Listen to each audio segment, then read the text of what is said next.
नगे च सुरेंद्रे च कौशिके पाद संस्पृशि निर्विशेष मनस्काय श्री वीरस्वामिने नमः।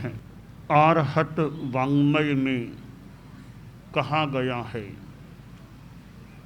शरीर माहु नावत्ति जीवो बुच्चई नाविओ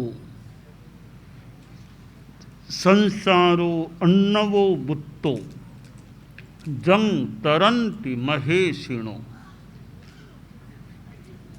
हमारे जीवन में जीव और शरीर दोनों विद्यमान हैं।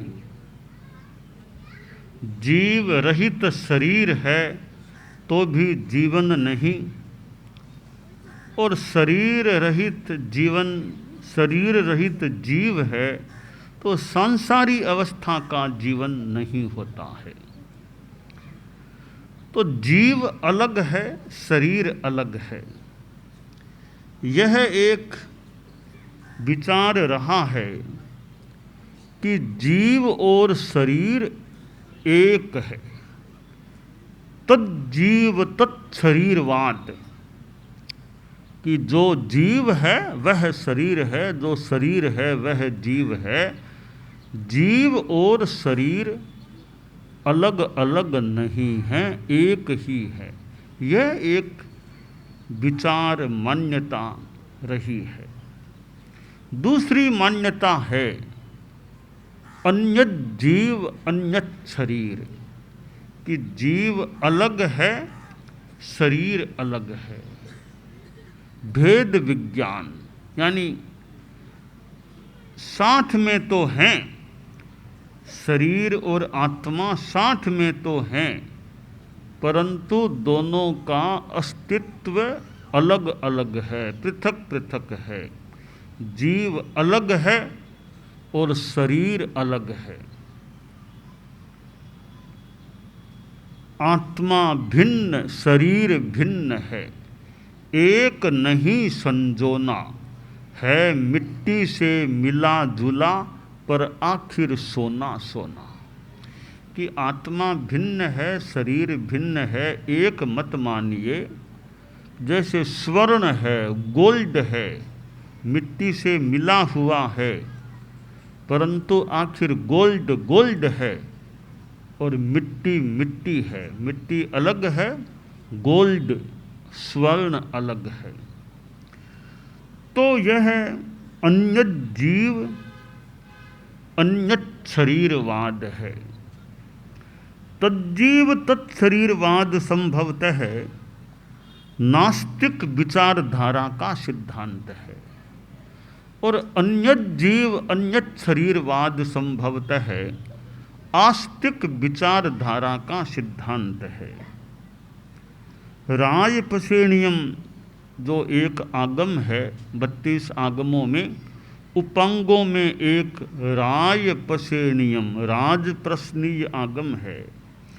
उसमें कुमार श्रवण केशी और राजा प्रदेशी की चर्चा का वर्णन मिलता है।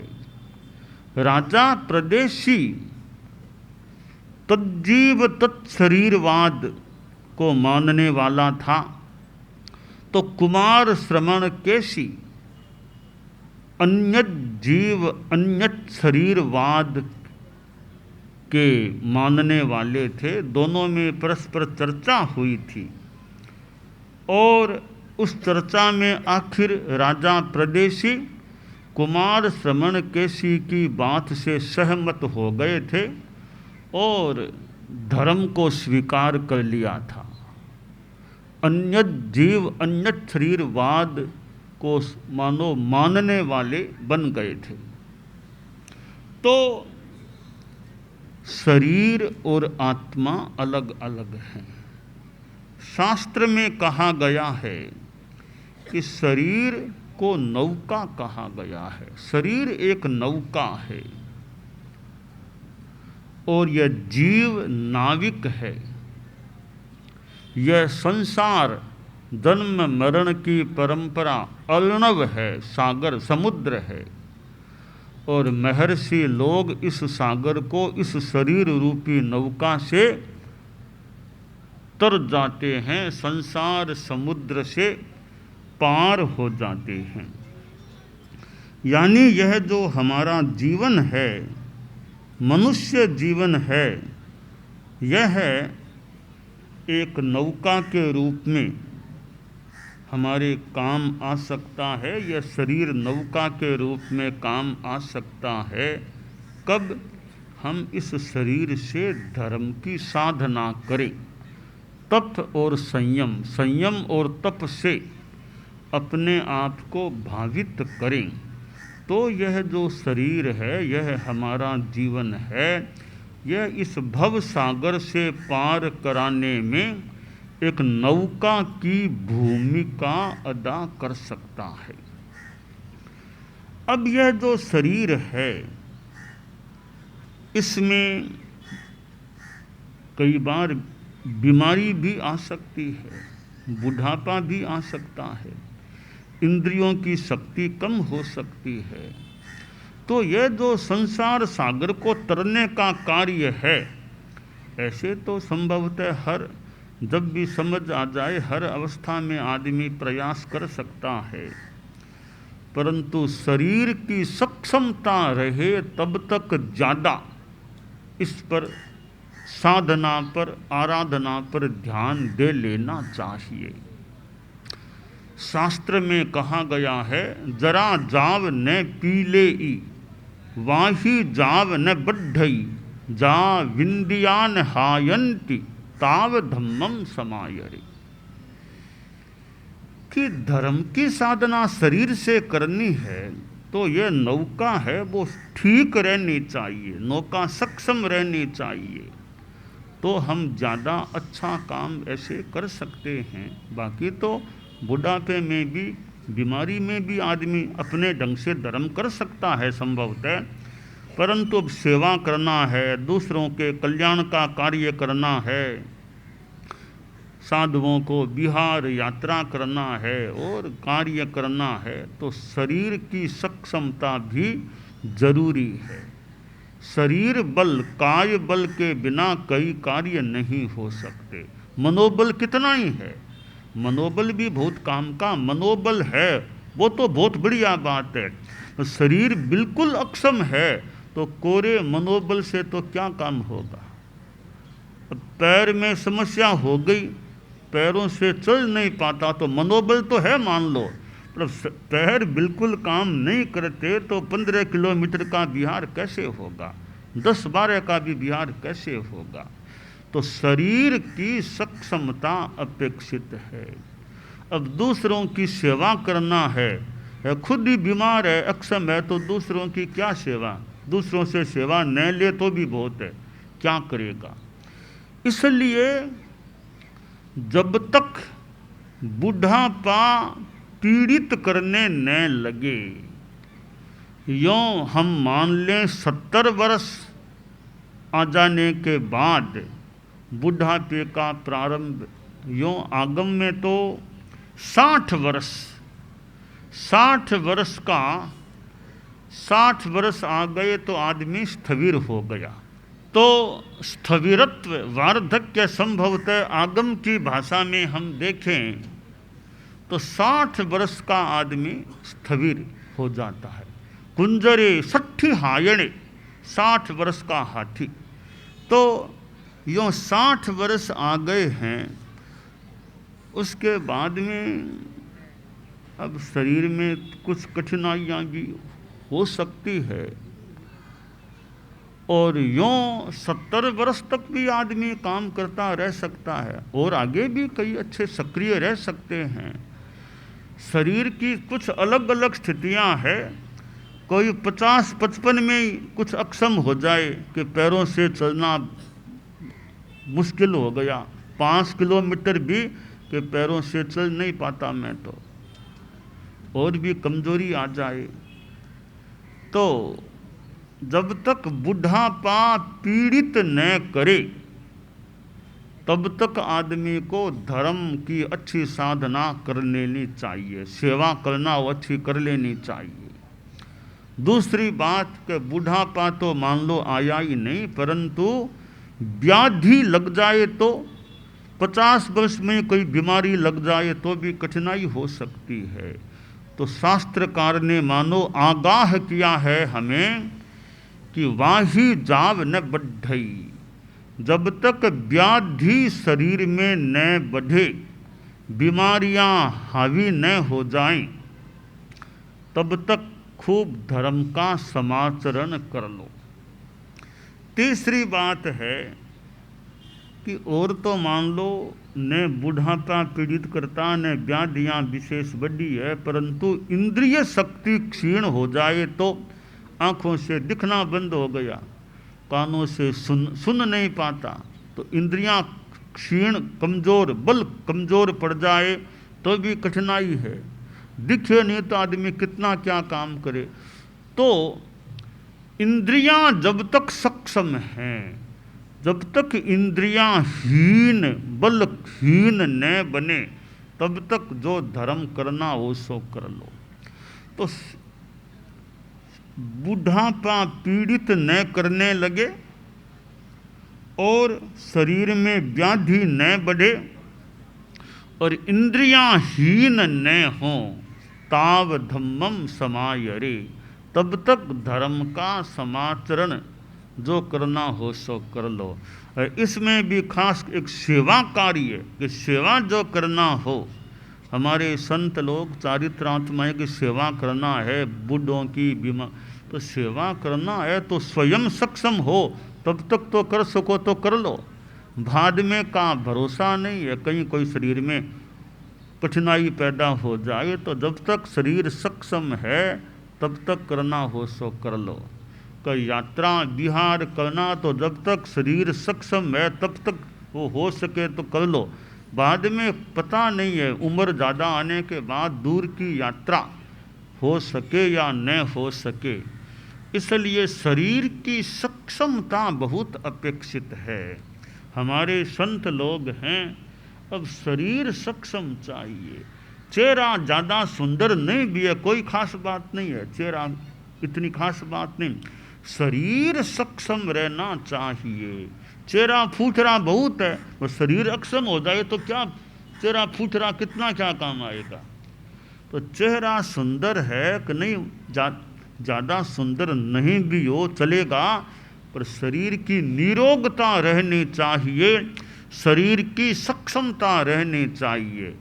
चेहरा सुंदर है तो ठीक है, ज़्यादा सुंदर नहीं तो कोई खास बात नहीं है।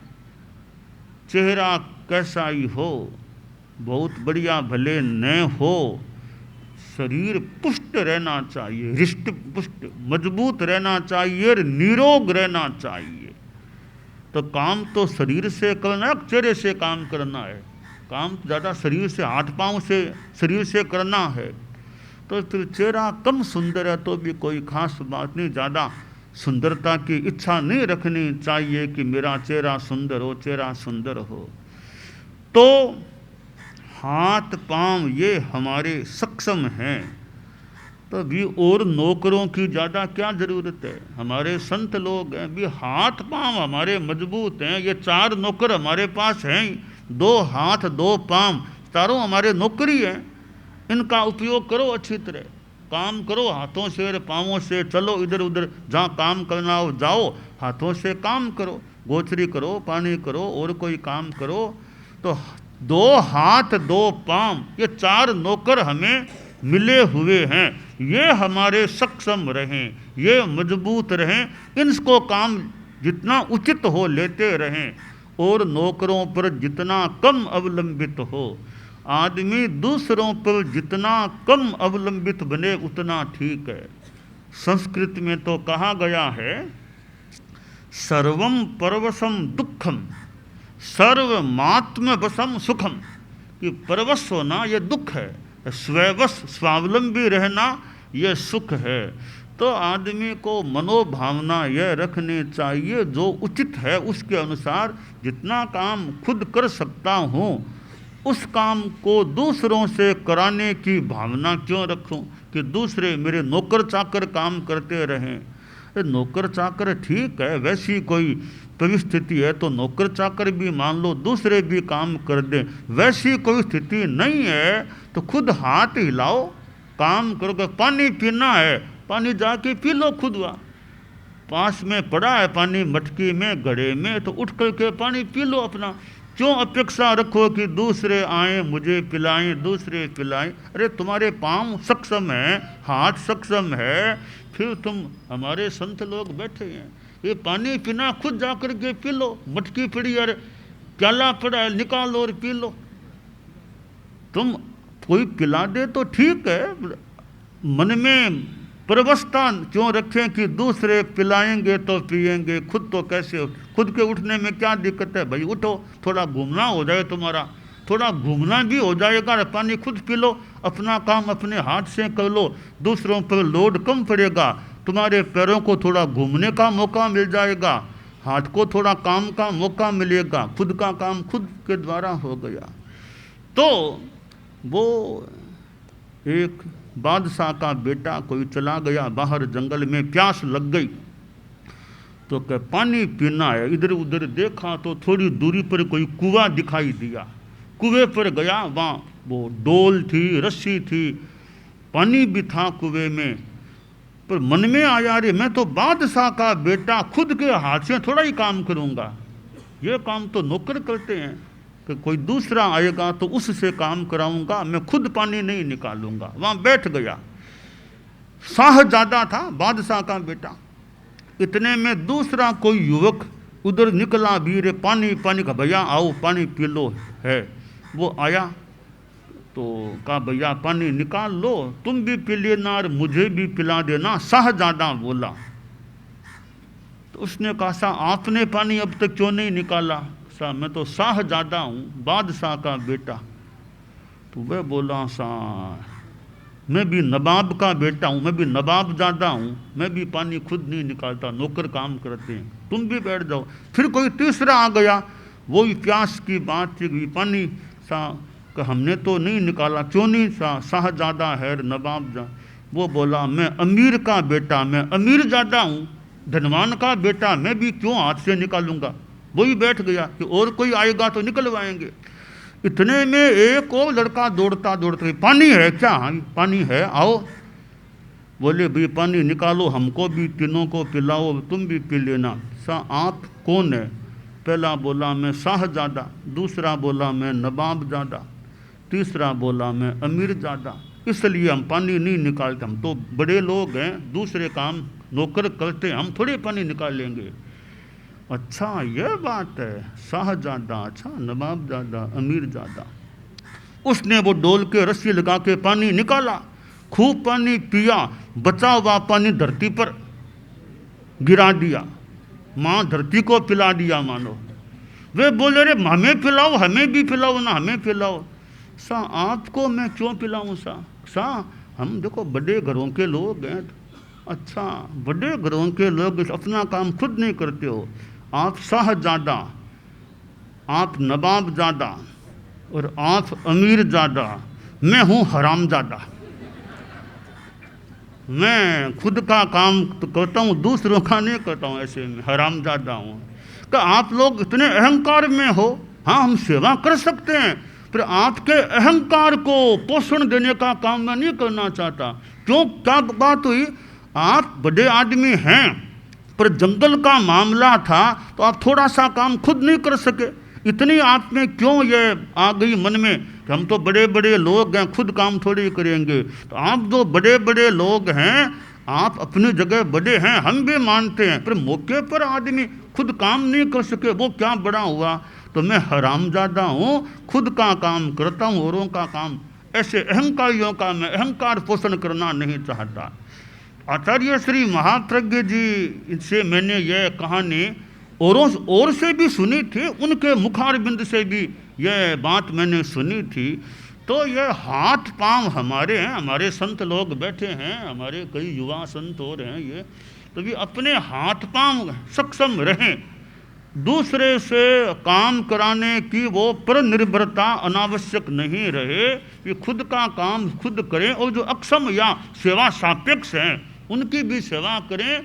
खुद के हाथ जहाँ ज़रूरत है वहाँ हिलाएं, काम करें। तो खुद को पानी पीना है तो दूसरे के भरोसे क्यों रहो। ठीक है, दूसरे पिलाएं, उनका विनय है, वो भी भले मान लें, पर हम निर्भर न रहें कि दूसरे पिलाएं तो पिएं, खुद का काम खुद हाथ से कैसे करें, हम तो बड़े हैं, दूसरे क्या।